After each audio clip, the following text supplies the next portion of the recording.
ஜெய் சாயிராம். மற்றவர்களுக்கு நல்லது செய்ய விரும்பும் பொழுது நல்ல விஷயங்கள், நல்ல நிகழ்வுகள் தானாகவே நம்மிடம் திரும்பி வரும். இதுதான் இயற்கையின் விதி. ஜெய் சாயிராம். ஜெய் ஜெய் சாயிராம். நம்ம சாயன்பர்கள் எல்லாரும் எப்படி இருக்கீங்க?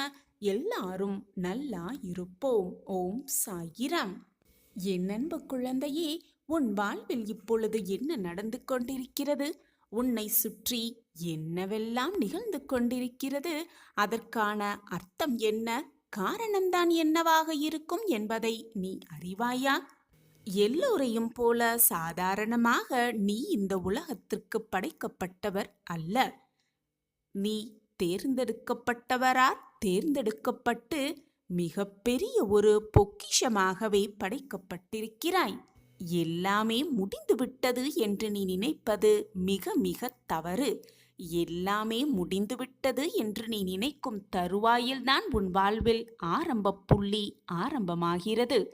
இதுதான் உன் வாழ்வின் ரகசியம். உன்னை சுற்றி இருப்பவர்களெல்லாம் நீ எங்கே சாதிக்கப் போகிறாய், எங்கு நீ உயரப்போகிறாய், எப்படித்தான் நீ வாழப்போகிறாய் என்று பல பேர் பலவிதமாக உன்னை பற்றி தூற்றிக்கொண்டுதான் இருக்கிறார்கள். உன் மனம் காயப்படும்படி பேசிக்கொண்டுதான் இருக்கிறார்கள்.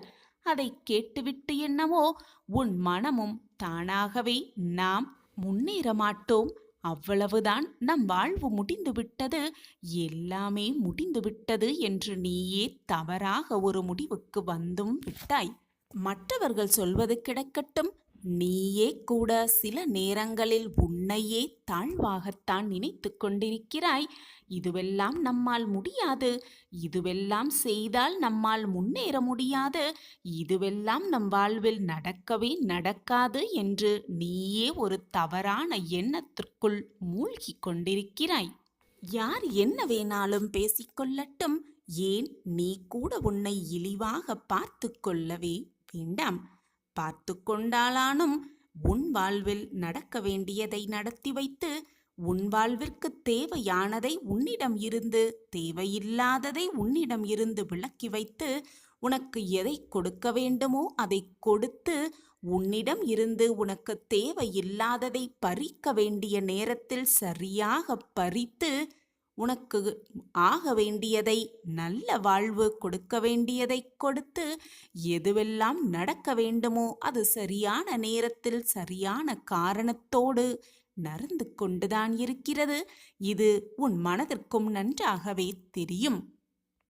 இந்த பிறவி எதற்காக நாம் பிறப்பெடுத்திருக்கிறோம், எதற்காக இவ்வளவு வேதனை அனுபவித்துக் கொண்டிருக்கிறோம், எதற்காக இந்த வாழ்வை வாழ்ந்து கொண்டிருக்கிறோம் என்பது கூட உனக்கு புரியாது, உனக்கு புரியவும் புரியாது. ஆனால் எதற்காக நீ வந்திருக்கிறாய், எதற்காக வாழ்ந்து கொண்டிருக்கிறாய், எதற்காக பிறப்பெடுத்திருக்கிறாய் என்பதை உன்னை பயன்படுத்துவோர், நீ எதற்காக பயன்பட்டு கொண்டிருக்கிறாயோ அவர்களுக்கு புரியும், தெல்ல தெளிவாகவே தெரியும்.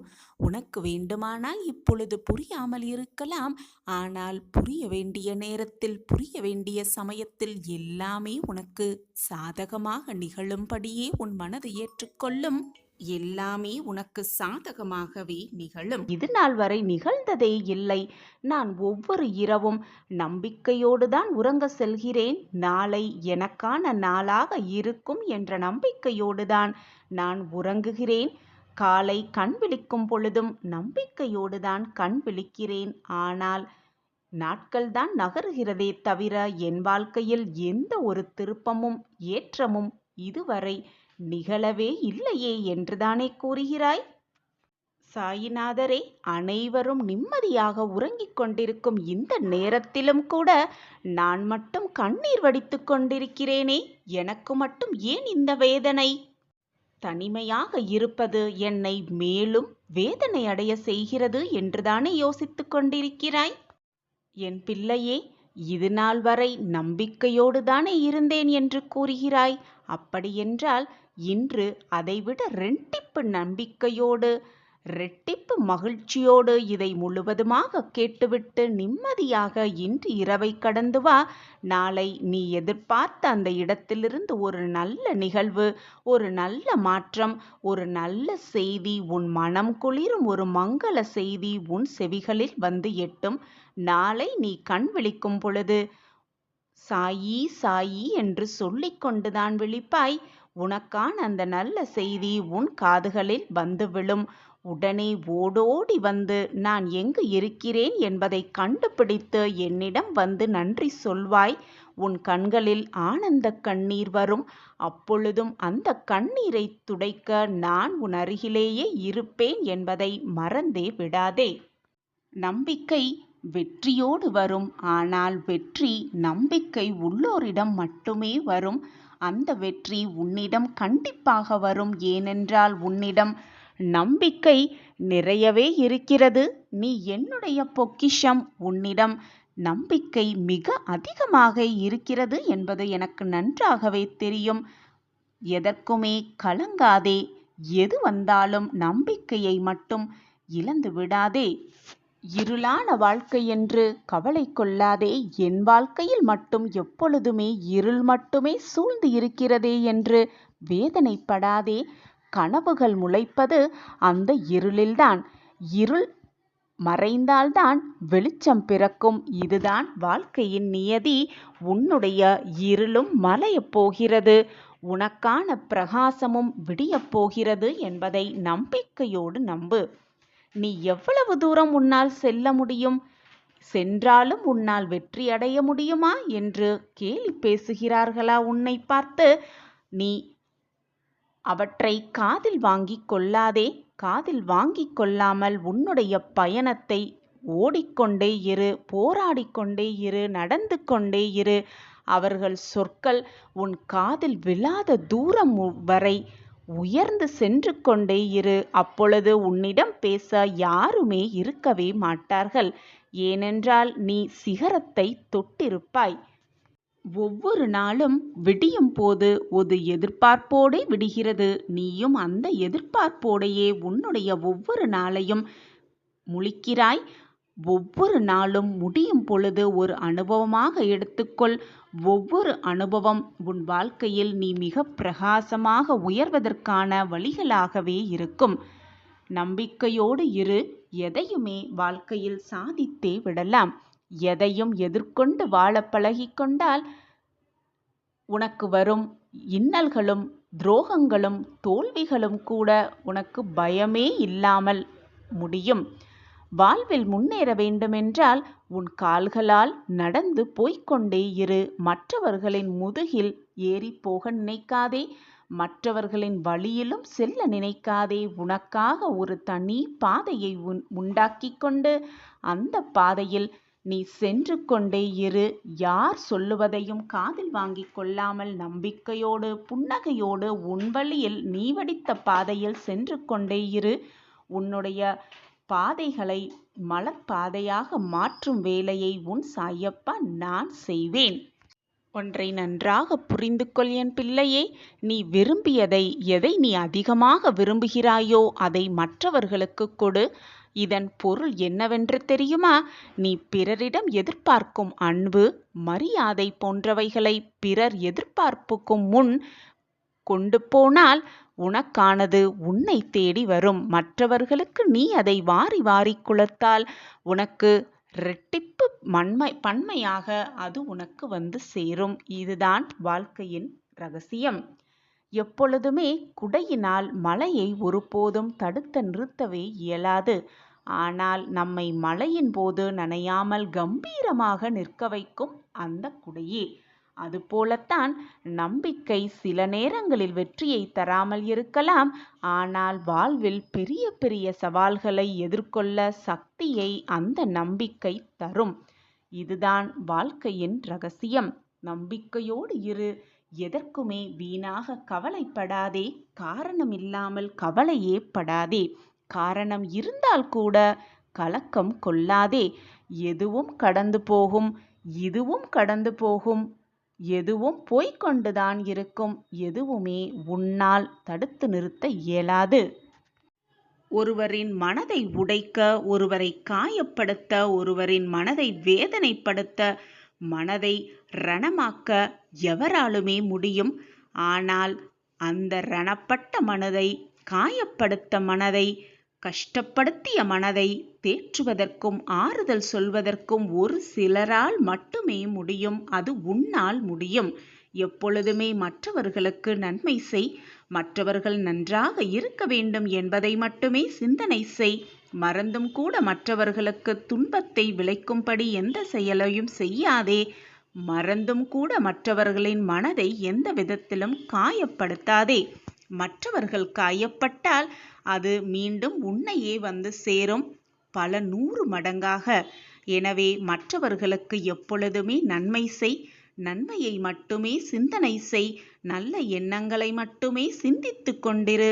உன் எண்ணம் போல் உன் வாழ்வும் நல்ல விதமாகவே அமையும், நன்மையாகவே முடியும். அதுவும் நிரந்தர நன்மையாகவே முடியும். எது வந்தாலும் துவண்டு போகாதே. முடிந்ததை நினைத்து எப்பொழுதும் வருந்தாதே.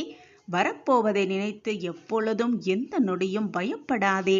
வருவது வரட்டும், போவது போவட்டும், இருப்பது இருக்கட்டும் என்று முடிவை செய்துவிட்டு இப்பொழுது இந்த நொடி, இந்த நேர வாழ்க்கையை மகிழ்ச்சியாக சந்தோஷமாக வாழ பழகிக்கொள். உனக்கு துணையாக எப்பொழுதும் நான் உன் அருகிலேயே இருப்பேன் என்பதை எந்த நொடியும் மறந்தே விடாதே. நான் உன்னோடு பயணம் செய்து கொண்டே இருக்கிறேன். உன் வாழ்க்கையில் நீ ஏற்றமாக வாழ்க்கை வாழ்ந்தாலும் சரி, துன்பமான வாழ்க்கை வாழ்ந்தாலும் சரி, அனைத்திற்கும் உனக்கு துணையாக இருப்பேன். நீ சந்தோஷமாக இருக்கும் பொழுது நானும் மகிழ்ச்சி அடைவேன். நீ வேதனையோடு இருக்கும் சமயத்தில் உனக்கு ஆறுதல் கூற, 4 வார்த்தைகள் ஆறுதல் கூற நான் உன் அருகிலேயே இருப்பேன் என்பதை மறந்து விடாதே. நான் இருக்கிறேன். பொறுமையை இழக்க செய்ய என்ன செய்யலாம் என்பதை சிந்தித்துக் கொண்டே இருக்கிறார்கள். எனவே கவனமாக இரு, பொறுமையாக இரு. உனக்கான அதிசயம் நிச்சயமாக உன் வாழ்வில் நடக்கும். நடக்குமா என்ற ஏக்கத்தோடு இருக்கும் நீ நினைத்த அத்தனை விஷயங்களும் உன் பொறுமையான காத்திருப்புக்கு நிச்சயமாக நல்ல பலனை தரும். நான் அதை உனக்கு கொடுத்தே தீருவேன். சாயப்பா உன்னோடு இருக்கும் வரை உனக்கு மனக்கவலையே வேண்டாம். நான் இருக்கிறேன். ஒரு அடர்ந்த காட்டில் ஒரு துறவி தியானம் செய்து கொண்டிருந்தார். அந்த வழியாக ஒரு மாடு மேய்ப்பவர் வந்து கொண்டிருந்தார். துறவி ஆழ்ந்த தியானத்தில் இருப்பதால் சற்று நேரம் பொறுத்திருந்து துறவியை பார்க்கலாம் என்ற எண்ணத்தோடு பொறுமையாக காத்திருந்தார். ஆனால் நெடுநேரமாகியும் அந்த துறவி கண் விழிக்கவே இல்லை. என்ன ஆனாலும் அந்த துறவியை பார்த்துவிட்டு அவரிடம் ஆசிர்வாதத்தை பெற்றுக்கொண்டுதான் நாம் நகர வேண்டும் என்ற நம்பிக்கையோடு பொறுமையோடு காத்திருந்தார். அவர் பொறுமைக்கு நல்ல பதில் கிடைத்தது. துறவியும் கண் விழித்தார். அந்த துறவி கண் விழித்ததும் அந்த மாடு மேய்ப்பவர் துறவியிடம், துறவியரே, இத்தனை நாட்களாக தியானத்தில் இருந்தீர்களே, இந்த தியானத்தில் தாங்கள் அப்படி என்ன கற்றுக்கொண்டீர்கள்? எனக்கும் கூறுங்கள். உங்களுடைய ஆசிர்வாதத்தோடு நானும் அதை கேட்டுக்கொள்கிறேன் என்று பணிவன்போடு அந்த துறவியை பார்த்து கேட்டார் அந்த மாடு மேய்ப்பவர். இந்த கேள்வி அனைத்தையுமே கேட்டுவிட்டு அவரை நன்றாக உற்று கவனித்தார் அந்த துறவி. ஆனால் அமைதியாகவே இருந்தார். உடனே அந்த மாடு மேய்ப்பவர் மீண்டும் அந்த துறவியிடம், துறவியாரே, நான் உங்களை தான் கேட்கிறேன். இவ்வளவு காலமாக தியானத்தில் இருந்தீர்களே, அந்த தியானத்தில் தாங்கள் கற்றுக்கொண்டது என்ன? அதை என்னிடம் சற்று கூறினால் நானும் உங்களுடைய ஆசிர்வாதத்தோடு அதை தெரிந்து கொள்வேனே என்று மீண்டும் பணிவன்போடு கேட்டார் அந்த மாடு மேய்ப்பவர். மீண்டும் அந்த துறவி மௌனமாகவே பதிலாகவே கொடுத்தார்.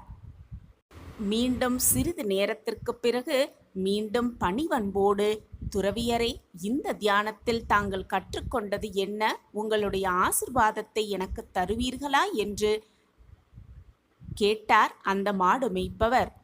மீண்டும் அதே மௌனத்தை பதிலாக கொடுத்தார் அந்த துறவி. இப்பொழுது மாடு மேய்ப்பவர்களுக்கு கோபம் வந்துவிட்டது. உடனே துறவியை பார்த்து, துறவியே, நான் உங்களிடம் கேட்டுக்கொண்டே இருக்கிறேன். உங்களுக்கு காதில் விழவே இல்லையா? தங்களுக்கு காது என்ன செவிடா? ஏன் இப்படி கேள்வி கேட்டும் பதில் கூறாமல் இருக்கிறீர்களே என்று சற்று கோபமாக கேட்டார் அந்த மாடு மேய்ப்பவர். இப்பொழுது இந்த நொடி தன்னிடம் கோபமாக பேசிய அந்த மாடு மேய்ப்பவரிடம் பேசத் துவங்கினார் அந்த துறவி. இப்படித்தான் பல பேர் வாழ்க்கையில் முதலில் பொறுமையாக இருக்கிறார்கள். ஆனால் மிக சீக்கிரத்திலேயே தங்களுடைய பொறுமையை இழந்து கோபப்படுகிறார்கள். அதைதான் நீயும் செய்திருக்கிறாய். ஆனால் நான் எப்பொழுதும் பொறுமை இழக்கவே மாட்டேன். யார் என்னை என்ன சொன்னாலும் என்ன கூறினாலும் நான் பொறுமை இழக்கவே மாட்டேன். வார்த்தைகளில்தான் இருக்கிறது அனைத்துமே. நீ அமைதியாக கேட்கும் பொழுதும் நான் பொறுமையாக இருந்தேன். நீ கோபமாக கேட்கும் பொழுதும் நான் பொறுமையாக இருந்தேன். இதுதான் நீயும் கடைபிடிக்க வேண்டும். போ, உன் வாழ்க்கையில் நான் தியானத்தில் கற்றுக்கொண்டது இதுதான். எப்பொழுதும் பொறுமையை கடைபிடிக்க வேண்டும். என்ன சூழ்நிலை வந்தாலும் பொறுமையை மட்டுமே கடைபிடிக்க வேண்டும் என்பதை தான் நான் கற்றுக்கொண்டேன். அதை தான் நான் உனக்கும் சொல்கிறேன். எப்பொழுதும் எது நடந்தாலும் என்னதான் நிகழ்ந்தாலும் பொறுமையை மட்டும் இழந்து விடாதே. பொறுமையாக இரு. உனக்கான வெற்றி நிச்சயமாக அதிசயமாகவே உன்னிடம் வந்து சேரும் என்று கூறினாராம் அந்த துறவி. பொறுமையாக இருப்பவர்களிடத்தில் எந்த விதத்திலும் எந்த பாதிப்பும் ஏற்படாது. எனவே நீயும் பொறுமையை கடைப்பிடி. உன் வாழ்க்கை சிறப்பானதாகவே இருக்கும். அதிசயம் நிறைந்ததாகவே இருக்கும். இதை உனக்கு உணர்த்துவதற்காகவே நான் கற்றுக்கொண்ட பாடத்தை உனக்கு செயல் மூலமாக உணர்த்துவதற்காகவே நீ 3 முறை கேள்வி கேட்டும் நான் அமைதியாக இருந்தேன். உன் பொறுமையை சோதித்து பார்த்தேன். ஆனால் என்னை மன்னித்து விடு என்று கூறினாராம் அந்த துறவி. நாமும் இதே போலத்தான் எல்லா விஷயங்களிலும் முதலில் பொறுமையாக இருக்கிறோம். காலம் கடக்க கடக்க எதுவுமே நடக்கவில்லை, எதுவுமே மாறவில்லை என்ற சூழ்நிலை வரும் பொழுது நம் பொறுமையை இழந்து வேதனையாக்கி மனவேதனையில் தவித்து கொண்டு நம்மையும் வேதனைப்படுத்தி கொண்டு நம்மை சுற்றி இருப்பவர்களையும் வேதனைக்கு ஆளாக்கி கொண்டிருக்கிறோம்.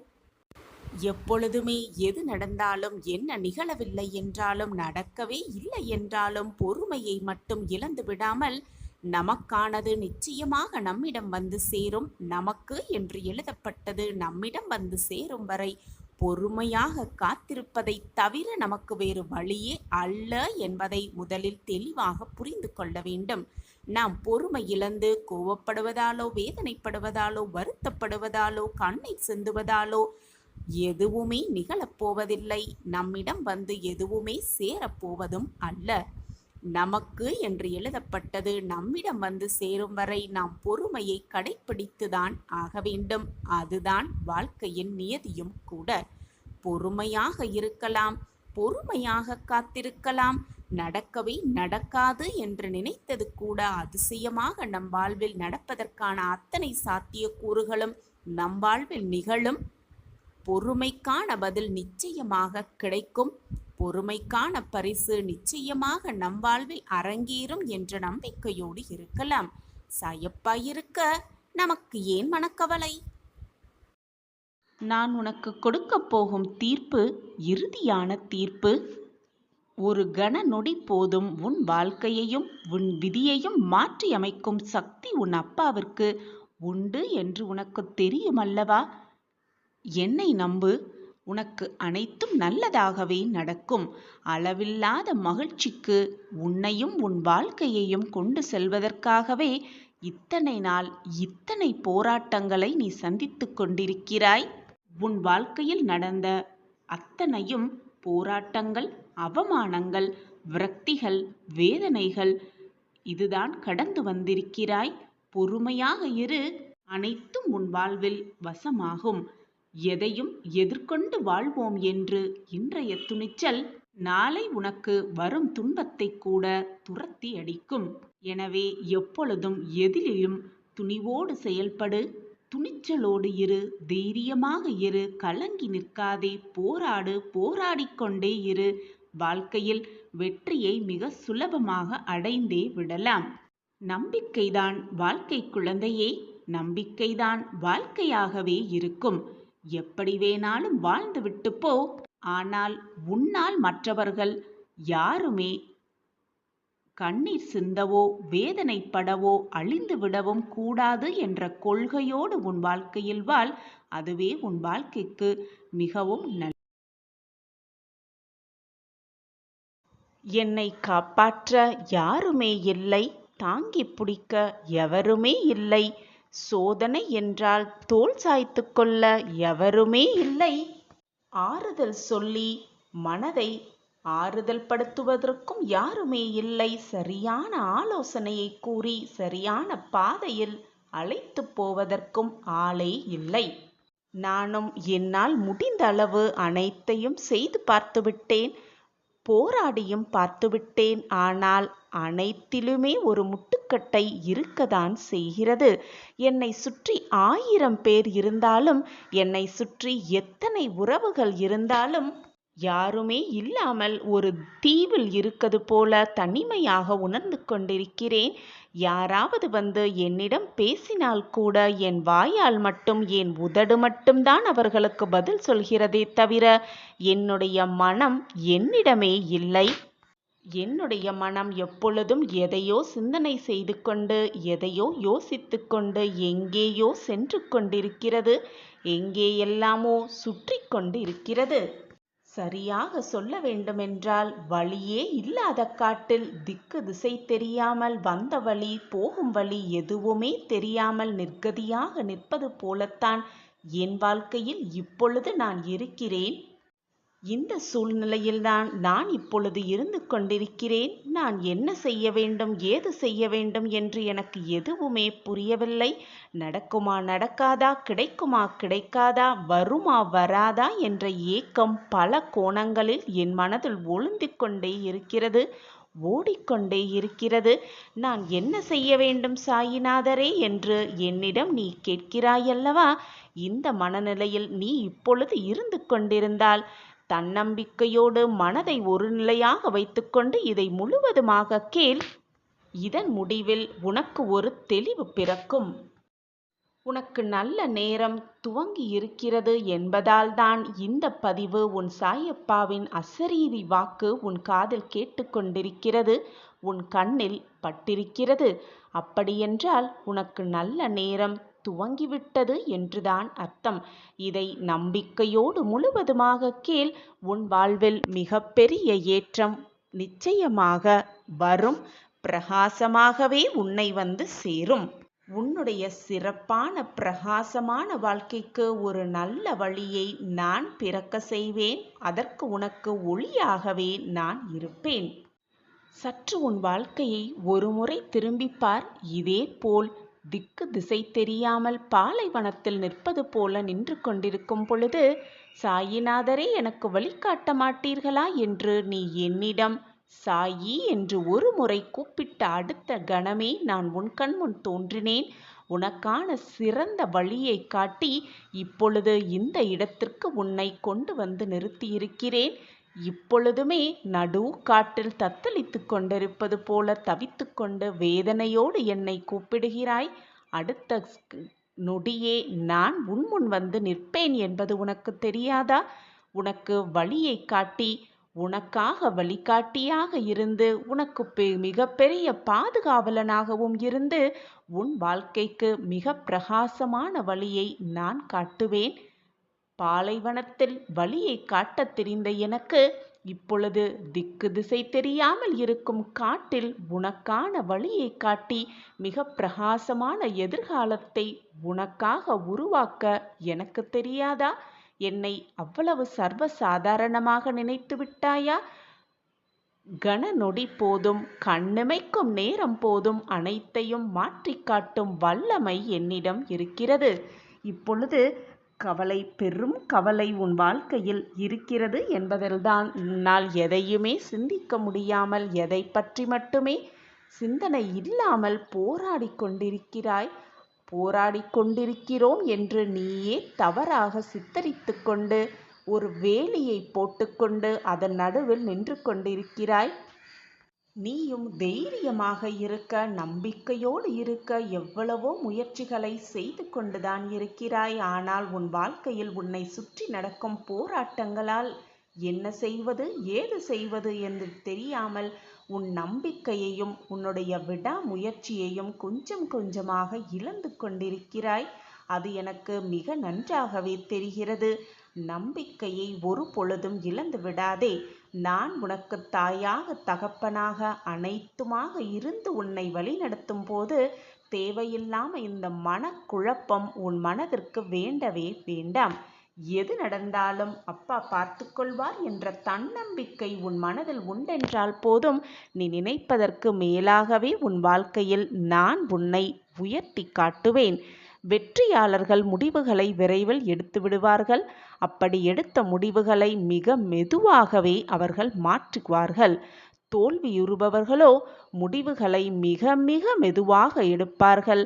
அப்படி எடுத்த முடிவுகளை மாற்ற விரைவாகவும் மாற்றுகிறார்கள். உனக்கான முடிவு எது என்பதை பொறுமையாக, நிதானமாக, நம்பிக்கையோடு எடு. நீ எடுத்த முடிவிலிருந்து எப்பொழுதும் பின்வாங்க நினைக்காதே. முடிவை எடுத்துவிட்டு ஒரு அடி எடுத்து வைத்துவிட்டால் மறந்தும் கூட பின்னோக்கி உன் அடியை எடுத்து வைக்காதே. உனக்கு துணையாக நான் எப்பொழுதுமே உன் அருகிலேயே இருந்து உன்னை வழிகாட்டி கொண்டிருக்கிறேன். நீ வெற்றியின் விளிம்பில் நின்று கொண்டிருக்கிறாய். தவறிக்கூட உன் காலை பின்னோக்கி எடுத்து வைக்காதே. விதைகள் கீழ்நோக்கி எறியப்பட்டால்தான் விருட்சங்கள் மேல் நோக்கி வளரும். விழும்போது விதையென விழுந்து பார், எழும்போது விருட்சமாய் உன்னை எழ வைப்பேன் உன் சாயிநாதா. சில நிகழ்வுகள் உனக்கு புரிவதும் சில விஷயங்கள் உனக்கு புரியாமல் இருப்பதும் என்னுடைய அனுகிரகத்தால் தான் என்பதை புரிந்து கொள்.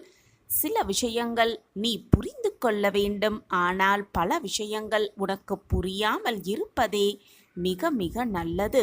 ஏனென்றால் இந்த உலகத்தில் உள்ள அனைவருக்குமே எல்லாமுமே தெரிந்தும் புரிந்தும் இருக்க வேண்டிய அவசியமே இல்லை. உன்னை படைத்த இறைவனுக்கு மட்டுமே அனைத்தும் தெரிந்தால் போதும், அனைத்தும் புரிந்தால் போதும். தகுந்த நேரம் வரும் வரை பொறுமையோடு காத்திரு. உனக்கானதை யார் மூலமாகவோ உன்னிடம் கொண்டு வந்து சேர்க்கும் வேலையை உன் சாயப்பா நான் ஏற்றிருக்கும் பொழுது நீ தேவையில்லாத பயத்தை உன் மனதில் நிரப்பிக் கொண்டிருப்பதை நிறுத்திவிடு. நான் இருக்கிறேன் அனைத்திற்கும் சாட்சியாக. என்ன கேட்டாலும், என்ன படித்தாலும், என்னதான் நடந்து கொண்டாலும் உனக்கு புரிவதும் புரியாமல் இருப்பதும் என்னுடைய கருணையால் தான் என்பதை புரிந்து கொள்.